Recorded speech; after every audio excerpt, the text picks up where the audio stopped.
Bonjour, bonsoir. Très heureux de vous retrouver pour ce nouvel épisode de IJC le podcast, un journaliste dans les coulisses du pouvoir. Désormais, vous le savez, c'est une séquence d'une demi-heure, mais qui ne paraît que les lundis, midi, heure d'Haïti. Chaque semaine, une diffusion. Nous sommes déjà à notre épisode 2 de la saison 2 de IJC le podcast, un journaliste dans les coulisses du pouvoir. Bienvenue dans cette saison 2, bienvenue dans cet épisode 2. Voici le thème de l'épisode d'aujourd'hui. En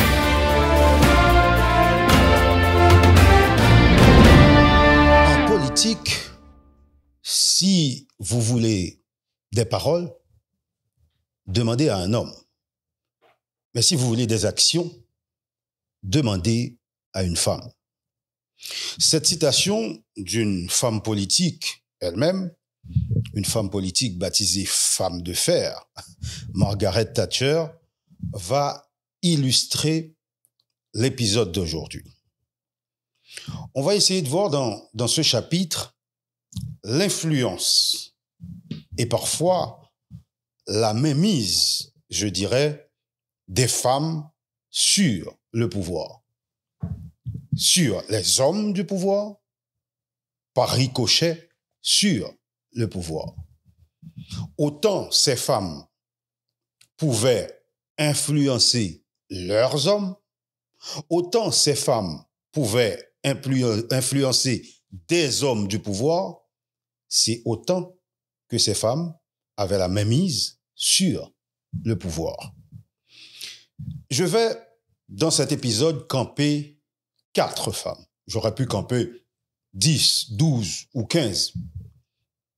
Mais je vais camper ces 4-là parce que je les ai côtoyées, parce que j'avais compris leur influence sur certains hommes de ce pouvoir, et parfois parce que aussi j'avais compris parfois qu'elles avaient la même mise sur ces hommes-là, donc sur le pouvoir que détenaient ces hommes.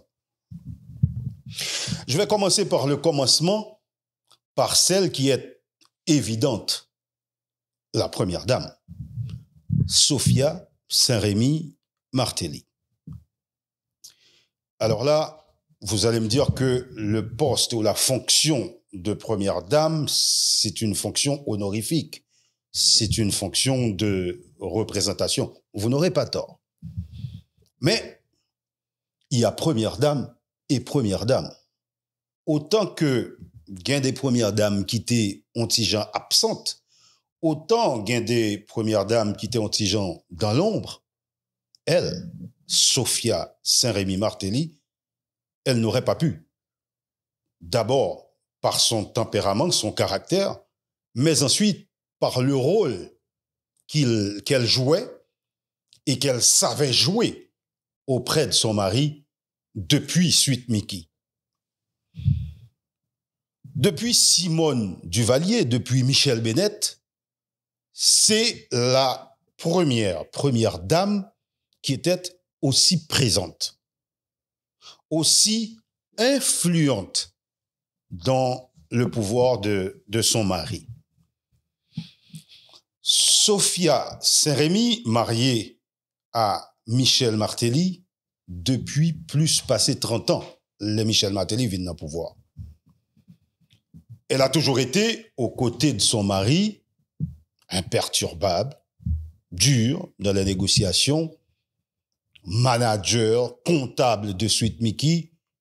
En fait, c'était la femme à tout faire de Sweet Mickey.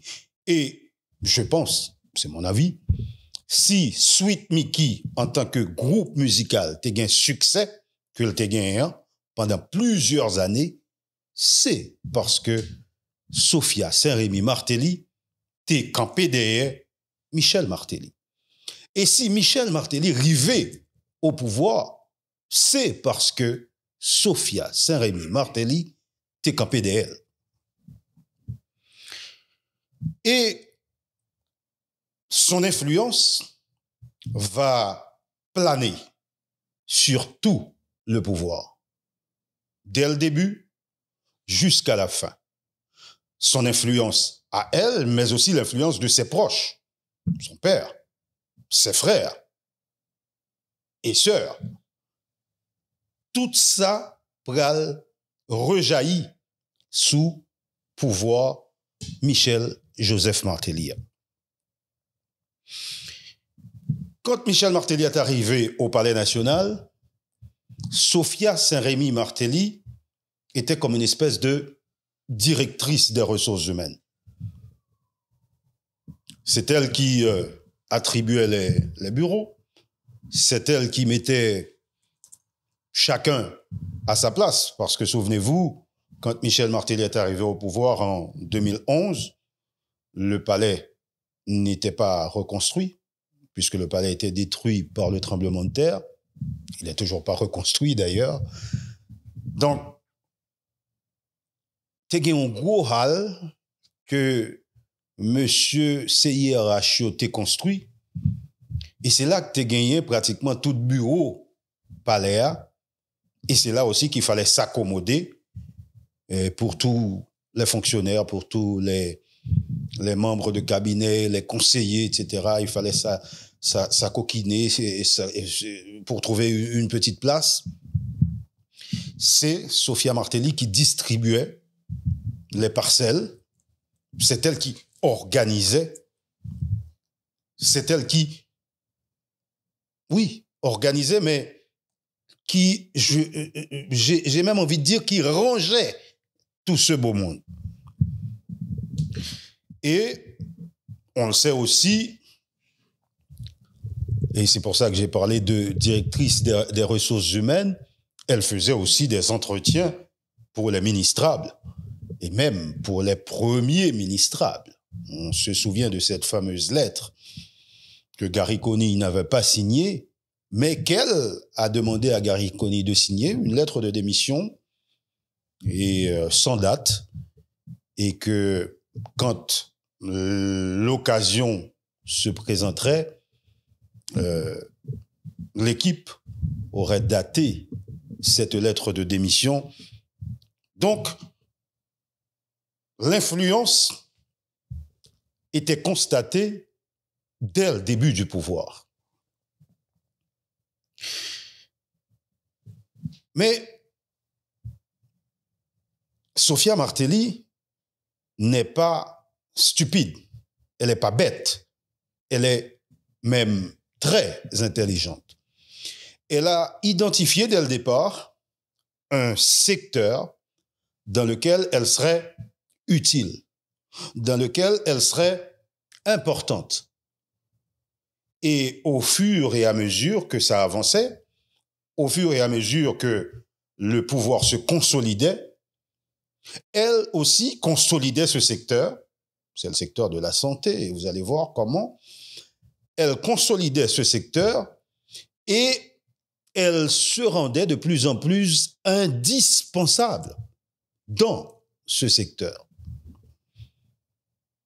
On sait qu'il y a un problème d'identité en Haïti. On sait aussi qu'il y a un véritable problème de santé. Donc, ce qu'elle a fait, c'est qu'elle a identifié ce secteur et elle a déposé quelqu'un de confiance. Elle a déposé une amie, une très bonne amie. Certes, c'est quelqu'un de compétent, on ne va pas se le cacher. Florence Duperval, c'est quelqu'un de compétent. Mais elle n'aurait pas pu rester au pouvoir pendant tout le pouvoir de Martelly si Sophia ne le voulait pas. Et c'est parce que justement, Sophia voulait qu'elle reste, Sophia imposait Florence, ce qui fait que Florence Duperval est restée ministre de la Santé publique tout le long du mandat de Michel Martelly. Et même plus, à un certain moment, quand il fallait remplacer Laurent Lamotte, démissionnaire comme Premier ministre, Sophia Martelly a imposé Florence Duperval comme Premier ministre à le temps que Evans Paul remplace Laurent Lamotte. Donc, on a compris que Sophia Martelly avait construit ce pouvoir, était une artisan de ce pouvoir autant que elle était artisan de Suite Mickey. Elle a identifié le secteur santé, le secteur des identités pour les enfants à la naissance, et elle parcourt le pays avec une équipe médicale qui prodigue des soins gratuits à des personnes de conditions modestes et à travers une clinique mobile. Donc, elle parcourt la République et elle s'occupait. Elle s'occupait, mais elle était aussi utile. Sophia Martelly a siégé aussi à partir de 2011, donc de la prise du pouvoir de son mari, en tant que présidente de l'instance de coordination des projets du Fonds mondial de lutte contre le sida, la tuberculose, le paludisme. Elle a contribué à redynamiser la réponse nationale à ces trois fléaux, on va dire, en assurant l'implication de tous les secteurs de la société, surtout en rassurant les principaux bailleurs sur la bonne gestion des fonds alloués à Haïti dans le cadre des réponses au VIH-Sida. Alors là, on ne pourra pas dire si les fonds ont été bien gérés ou pas. C'est pas de notre ressort et d'ailleurs, c'est pas le but de ce podcast. Sous son influence, cette instance de coordination a été reconnue comme l'une des plus dynamiques de la Caraïbe. Ça, c'est à son crédit, il faut le dire. Elle a servi aussi d'ambassadrice de un programme que Oterele à bas grand goût. Et c'est une espèce de stratégie de lutte, stratégie nationale de lutte contre la faim et la malnutrition et que le président avait entrepris. L'objectif final était bien sûr de réduire la faim, de lutter contre la faim, d'éradiquer, si c'était possible, la faim en Haïti d'ici à 2025, c'était l'objectif. Donc, on a compris que de la prise du pouvoir jusqu'à la perte du pouvoir, en tout cas jusqu'à la fin du mandat de Michel Martelly, Sophia Saint-Rémy avait une influence capitale, à la fois sur son mari, cela va de soi. D'ailleurs, la petite histoire dit, et ça je ne peux pas le confirmer, mais en même temps, je l'ai entendu à plusieurs reprises, que certaines fois, le président Martelly peut, la veille, prendre une décision, un arrêté est sur le point de sortir, et le lendemain, sous l'influence de Sophia Martelly, sur le lit peut-être, la décision change le lendemain et l'arrêté qui était prévu, qui était déjà sur le point d'être publié, n'est plus publié. Mais ça, c'est peut-être le lot de tous les grands dirigeants de ce monde qui, à un certain moment de la journée ou de la nuit, surtout de la nuit, subit l'influence de leur femme, de leur conjoint ou de leur maîtresse, peut-être. Sophia n'avait pas de fonction officielle. Cela s'entend puisque elle était juste première dame. Je dis juste, c'est entre guillemets, parce que on a vu que en tant que première dame, elle pouvait faire beaucoup de choses. Et en tant que première dame, son influence, je l'ai dit tantôt, a rejailli sur ses proches. Donc en tant que première dame, son père a pu bénéficier d'un certain nombre de choses, de contrats, particulièrement au niveau du pouvoir. Ses frères ont bénéficié aussi de son influence, ou en tout cas ont profité de cette influence, même si les actions de ses frères ou de ses proches n'étaient pas forcément des actions que dont elle avait connaissance. Sophia Martelly a bien essayé de briguer un poste électif, mais cela ne pouvait pas marcher parce que Sophia, l'épouse du président, avait officiellement annoncé sa candidature au Sénat de la République et via son compte Twitter, la première dame avait annoncé son entrée dans la course électorale triomphalement en postant une photo avec son formulaire d'enregistrement auprès de l'administration électorale, le tout accompagné d'un commentaire sur Twitter en créole qui disait « ça nous suspecte là, c'est ça ». Mais bon, ça n'a pas marché. Certes, elle a attendu le dernier jour pour faire le dépôt de sa candidature, pour mettre fin aux rumeurs qui circulaient déjà sur son intention de briguer le poste de sénateur de l'Ouest. Mais en même temps, ça n'a pas marché parce que le Conseil électoral provisoire le savait, Sophia Martelly est détentrice d'un passeport américain et donc elle ne pouvait pas prétendre briguer un poste de sénateur. Qu'importe, elle a quand même été très influente au sein du pouvoir de son mari.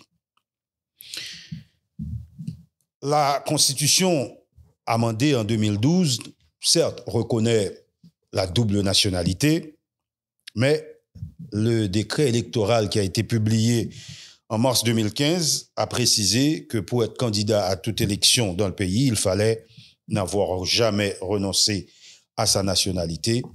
Et là, Sophia ne pouvait pas briguer ce poste de sénateur. Mais elle a continué à travailler non seulement pour permettre à son mari de consolider le pouvoir, puisque dans certaines rencontres, ce n'était pas Michel Martelly qui accueillait les protagonistes, c'était surtout Sophia Martelly et certaines fois, le président n'était même pas au courant. Elle faisait son travail de sape pour essayer de garder son mari en poste. Et quand il fallait obtenir, parce que c'est le mot, la démission de Laurent Lamotte comme Premier ministre pour passer le maillet à Evans Paul, Sophia a joué de son influence pour contraindre Laurent Lamotte à la démission. Je vous parlais tantôt de Florence Duperval, femme compétente qui est restée ministre de la Santé publique pendant tout le mandat de Martelly et même au-delà. Mais il n'y avait pas que cette femme qui est restée au ministère de la Santé publique pendant tout le mandat de Michel Martelly. Il y avait aussi une autre femme qui a commencé avec Gary Coney dans le premier gouvernement de Michel Martelly, mais qui est restée aussi en poste jusqu'à la fin du pouvoir de Martelly. Et elle était tout aussi influente. Elle avait aussi beaucoup de pouvoir. Elle s'appelle Stéphanie Balmire Vildroin.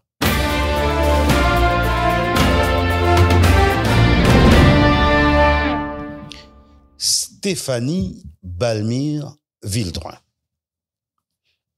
Elle est arrivée très très jeune de l'arène politique. D'ailleurs, quand elle est nommée ministre, elle avait 31 ans et ça avait fait jaser beaucoup les parlementaires qui se disaient qu'elle n'avait pas l'âge requis pour être ministre et tout, parce qu'apparemment la Constitution dit qu'il fallait avoir 35 ans. Mais bon, qu'importe, elle est arrivée, elle est lâchée dans l'arène politique à 31 ans. Alors, on se disait que, celle-là, elle va se casser les dents parce que la politique en Haïti, surtout, c'est une entreprise mangeuse d'hommes et de femmes et qu'elle n'allait pas faire long feu.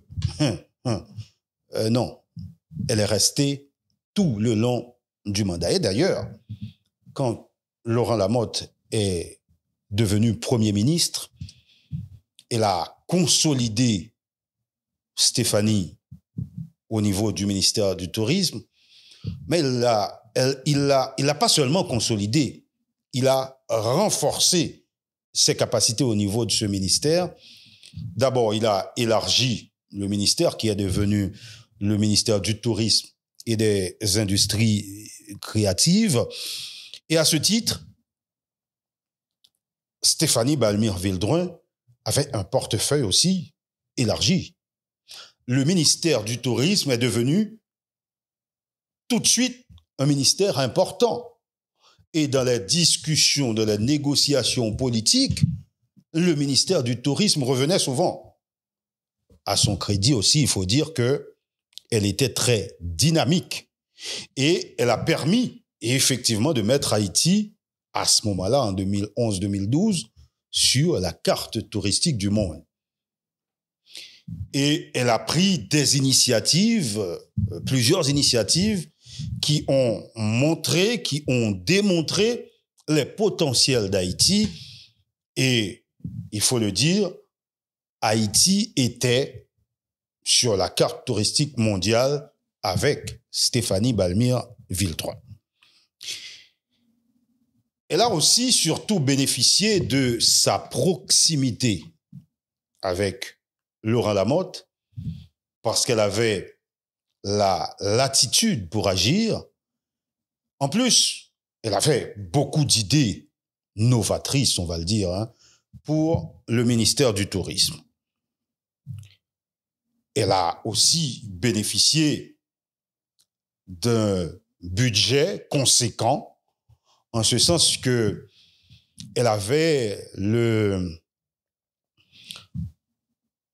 portefeuille élargi dans les plans sociaux, dans les programmes sociaux, dans les plans spéciaux du gouvernement Lamotte, les plans spéciaux, les fameux plans spéciaux dans les villes de province. Il y avait toujours un volet touristique et ce volet touristique avait un budget assez conséquent, il faut le dire. Et là, on peut citer les plans spéciaux de Cap-Haïtien, Île-à-Vache, Mole Saint-Nicolas. Stéphanie Balmire-Vildroin était partout. À l'étranger, à chaque fois que le Premier ministre voyageait, elle était là pour promouvoir le tourisme haïtien et pour mettre en valeur les potentialités touristiques d'Haïti. On donne à César ce qui est à César et c'est normal. Donc, je disais qu'elle accompagnait souvent Laurent Lamotte dans les voyages à l'étranger. Les rares fois qu'elle ne fait pas partie de ces voyages-là, elle était en Haïti comme Premier ministre haï à la place de Laurent Lamotte. Ça aussi avait fait jaser beaucoup de ses collègues ministres, puisque les ministres régaliens, le ministre des Affaires étrangères, bon, c'était Laurent Lamotte, évidemment, donc il n'y avait pas de souci, mais le ministre de l'économie et des finances, le ministre de l'Intérieur, le ministre de la Justice pouvaient évidemment prétendre à être Premier ministre haï chaque fois que le Premier ministre titulaire voyageait. Mais non, ce n'était pas le cas.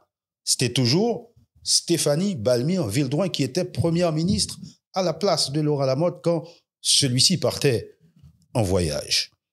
Mais qu'importe, Stéphanie Balmire-Vildroin et le PM Lamotte avaient une relation privilégiée. Et non seulement cela avait provoqué de la jalousie auprès de certains collègues ministres qui pouvaient prétendre justement être Premier ministre haï, mais ça allait un peu plus loin. À un certain moment, ça a provoqué même la jalousie de son mari à Stéphanie Balmire-Vildroin. En effet, je me rappelle, lors d'un déplacement à Côte-de-Fer, le mari, Marcel Bernard Vildroin, dit Miko, pour ceux qui le connaissent bien, s'en est un peu plaint de cette proximité, on va dire, envahissante de Laurent Lamotte par rapport à sa femme. Ça a fait rire beaucoup parce que dans le giron, dans l'échiquier, sur la scène politique, tout le monde savait qu'il y avait une relation privilégiée entre Laurent Lamotte et Stéphanie Balmire-Vildroin. Alors, y avait-il une relation sentimentale, comme certains le prétendent? Moi, je ne saurais le dire parce que j'avais aucune preuve de cela. Cependant, ça avait le don d'alimenter certaines rumeurs, leur proximité limite, gênante pour les proches de l'un ou de l'autre. Toujours est-il que l'influence de Stéphanie Balmire-Vildroin et sa proximité avec Laurent Lamotte était visible, palpable. Et ça a fait d'elle une ministre puissante, très puissante. Tellement que pour certains autres ministres du même gouvernement, Stéphanie était une première ministre bis.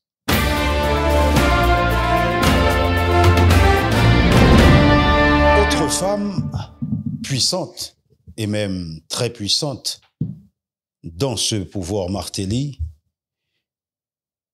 Elsa Bossan-Noël. Elsa Bossan, autant que Sophia Martelly, n'avait pas de poste officiel nominatif. On sait que l'ancienne propriétaire de Ibolélé, un endroit, vous le savez, vous qui résidez en Haïti, c'est un endroit, Ibolélé, prisé un endroit prisé où allaient et venaient beaucoup de personnalités et pas des moindres. Et pas que d'honnêtes personnalités non plus. Donc je disais qu'Elsa Bossan-Noël n'avait pas vraiment de poste, mais elle était très influente auprès de Michel Martelly.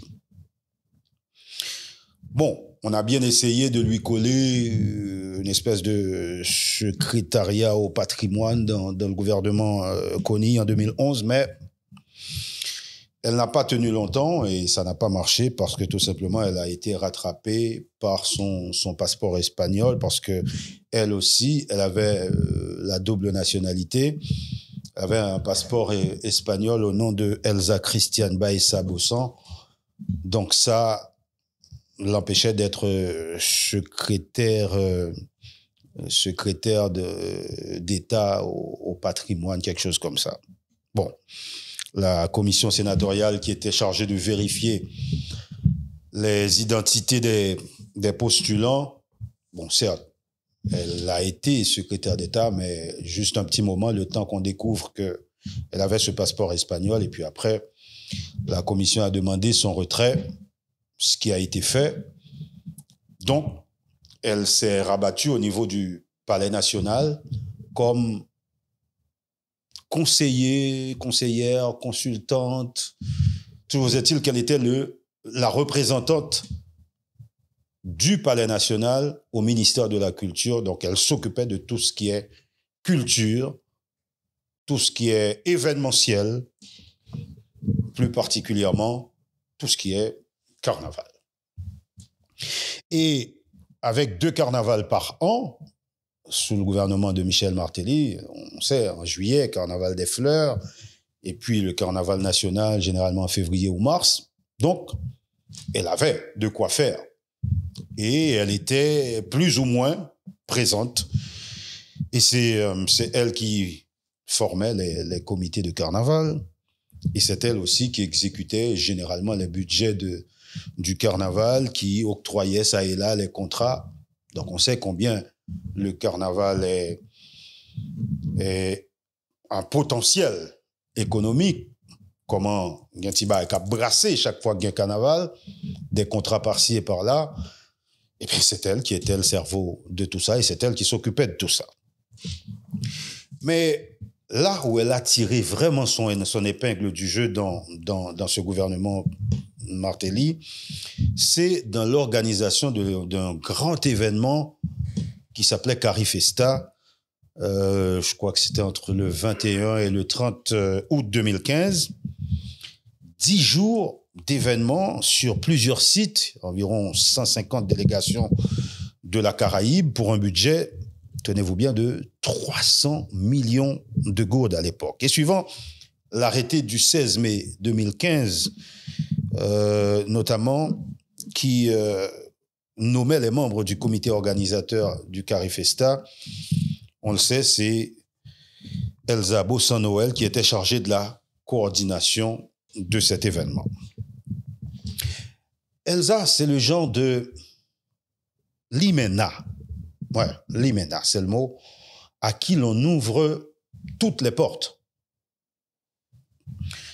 Elle n'a pas de fonction officielle, c'est vrai, mais elle n'est pas ministre, elle n'est pas directrice générale, mais tout le monde sait qu'elle a du pouvoir. Tout le monde sait qu'elle a les oreilles du président. Donc, à partir de là, tout ce qu'elle demande, elle l'obtient. Tout le monde sait que Elsa a ses entrées dans toutes les sphères, dans tous les couloirs du pouvoir. Elle n'est pas obligée d'avoir rendez-vous avec un ministre pour toquer à sa porte.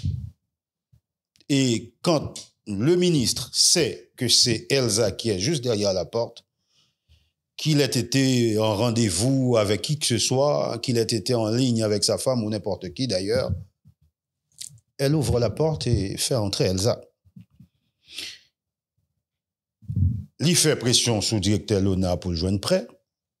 Il joint ni sans gratter tête. On sait le coup de fil suffit pour Elsa joindre satisfaction les besoins en bagaille auprès de n'importe qui autorité et elle pas besoin de déplacer pour ça.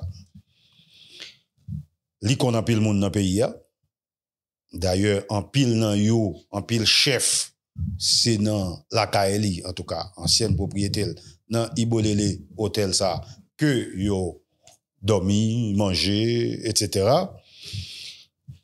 Li son femme qui est éclairée, il a un pouvoir, li gen non, li relé Elsa Bossan.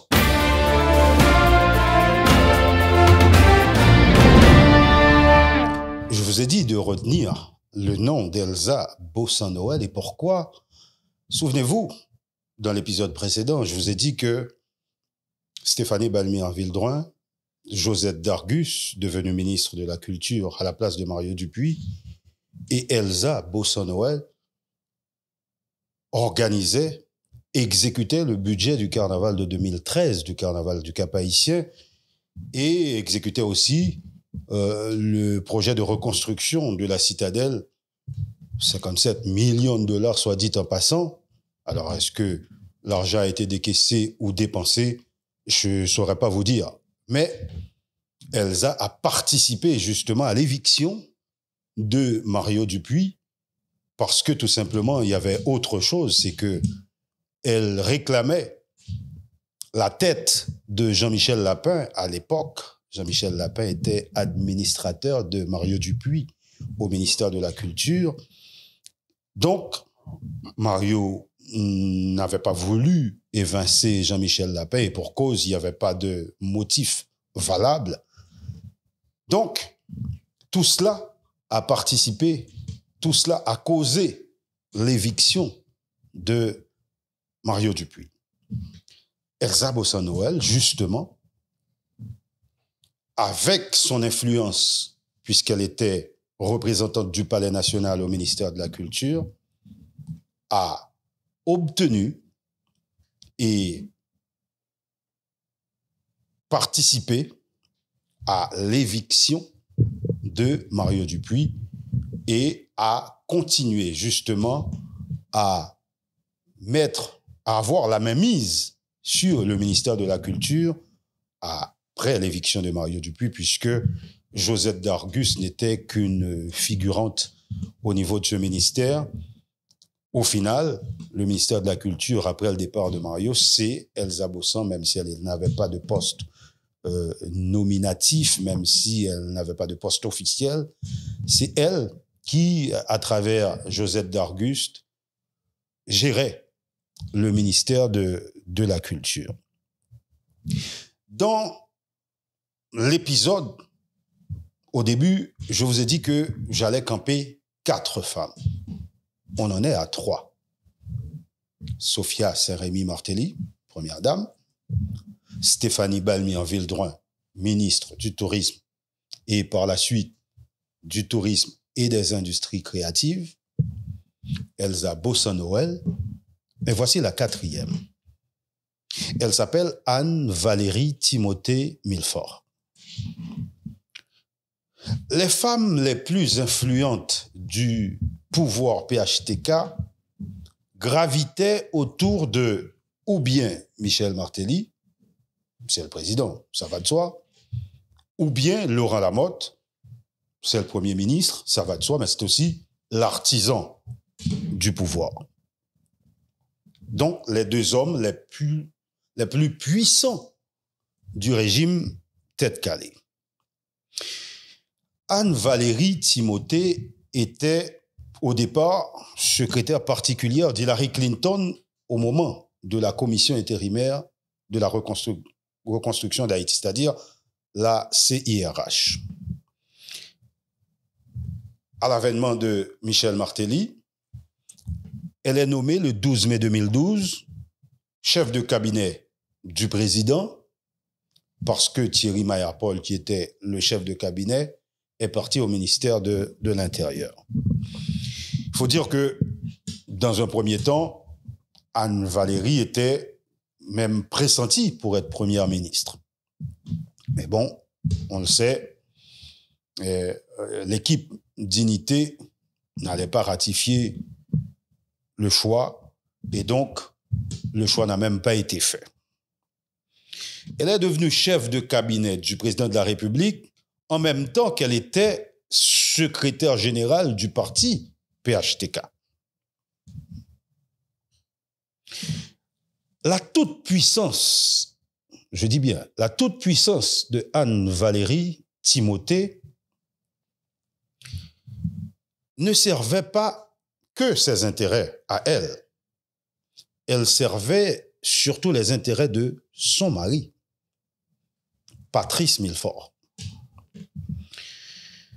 Patrice Milfort, c'est le propriétaire de la compagnie Générale Construction et Distribution. Compagnie spécialisée dans la construction et l'entretien de panneaux publicitaires. À la base, c'était ça. Mais à l'arrivée de Martelly, la Générale Construction et Distribution s'est transformée peu à peu pour devenir une espèce de holding qui a généré plus de 50 millions de dollars à la famille. En effet, la compagnie a décroché un contrat de construction à l'aéroport du Cap-Haïtien pour 20 millions de dollars, un contrat de construction de la place Hugo Chavez, non loin de l'aéroport de Port-au-Prince, pour 5 millions de dollars, la gare routière de Miragouane pour 8 millions de dollars, l'immeuble central du Conseil électoral provisoire pour 1 million de dollars et surtout la construction d'une partie de l'aéroport international Toussaint-Louverture pour 13 millions de dollars. Vous pouvez imaginer que ces contrats ont été octroyés sans appel d'offres, donc gré à gré, et ont permis aux uns et aux autres de tirer leur épingle du jeu en ramassant ça et là des millions sous forme de ristournes.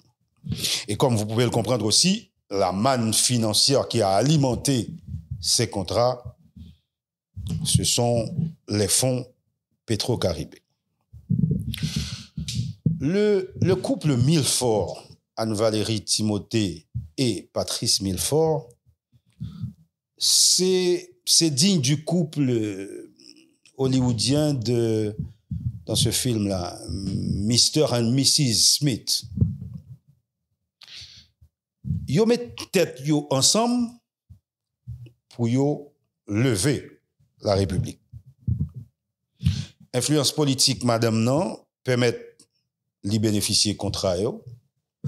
Maria exécuter l'elle capable, exécuter tout les compagnies a gain capacité pour ça, exécuter contrat yo, empocher millions yo et puis voyez ristoun by chef yo.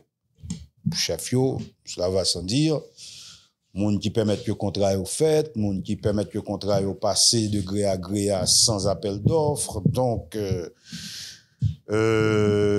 avocat, etc., etc. Moun qui connaît Anne-Valérie Milford, yo connaît qui capacité d'électrisation qui s'allie charrier l'elle paraît en côté. Yo connaît qui Jean li capable non salle provoquer un scandale. Un scandale en ce sens que nous connaissons qui influence yon belle femme, yon femme bien campée, yon belle tête aussi, gagner l'elle paraît non espace et surtout non espace politique. Li même tout le connaît qui ça gagné comme capacité comme atout. Eh bien, li utiliser à tout ça. En plus, li servi ak influence li gen bon côté Michel Martelly pour imposer vision dans pouvoir au point que même Sophia Martelly, première dame nan, t'es commencé bougonner pour présence, proximité, chef cabinet avec président. Et pour annihiler cette influence, la première dame avait fait courir une rumeur au palais selon laquelle le chef du cabinet particulier du président, Anne-Valérie Timothée, entretenait des relations clandestines, relations pas de type, mais bon, des relations clandestines avec Jude Célestin à l'époque. C'était une rumeur, en tout cas. On lui prête également une relation politique assez étroite avec Evans Paul. Et Evans Paul, on le sait, qui a remplacé Laurent Lamotte. Et ça ne plaisait pas beaucoup aux artisans du pouvoir. Bref. Ce qui a surtout reproché à Anne-Valérie Timothée Milford auprès du conglomérat, auprès du cercle rapproché de Michel Martelly et qui a valu aussi son éviction du Palais national, c'est qu'on dit qu'elle a conservé, elle s'est accaparée d'un ensemble de documents audio, photos, vidéos, des documents plus ou moins compromettants pour le président de la République. Et ces documents, elle s'en est servie, dit-on, comme monnaie d'échange avec les Blancs. Conversation téléphonique, email, et des documents qui auraient pu, en tout cas, s'ils étaient publiés, qui auraient pu mettre à mal le couple présidentiel déjà, mais qui auraient pu compromettre la crédibilité du président de la République, des documents dont elle pourrait se servir ou dont elle s'est servie, je ne sais pas, le cas échéant. Donc, dans ce chapitre, on a compris que les hommes de pouvoir de tous les pays ont toujours été influencés par des femmes. Ce n'est pas typique à Haïti, ce n'est pas un cas à part en Haïti. Le pouvoir de Martelly a accordé beaucoup d'influence à beaucoup de femmes. Certaines avaient le droit d'être là, puisqu'elles avaient travaillé, elles avaient contribué dans la campagne. Certaines étaient là parce qu'elles étaient compétentes. D'autres étaient là juste parce qu'elles étaient de belles femmes. Juste parce qu'elles avaient cette électricité en elles qui leur permettait d'éblouir une salle comme l'apparition d'un ange. Il y avait sans doute d'autres femmes influentes que ces 4 femmes que je viens de camper dans ce chapitre. Peut-être qu'il y avait d'autres femmes qui étaient beaucoup plus influentes et qui ont fait beaucoup plus de choses. Autour de Martelly et du pouvoir, il y avait ces femmes-là, mais pas que. Il y avait aussi des hommes riches de père en fils, riches depuis longtemps. Ces hommes fabriquaient des hommes politiques. Ces hommes riches construisaient le pouvoir. Ces hommes riches faisaient élire des présidents et des parlementaires. Ces hommes riches faisaient nommer des directeurs généraux. Ces hommes riches faisaient nommer des premiers ministres et des ministres. Bref, ils ne prononçaient pas les discours, mais ce sont eux, par personnes interposées, qui dirigeaient le pays. On les appelle les oligarques. Les oligarques, derrière le chaos PHTK, c'est le thème du prochain épisode de IJC, le podcast, un journaliste dans les coulisses du pouvoir, saison 2, à suivre la semaine prochaine.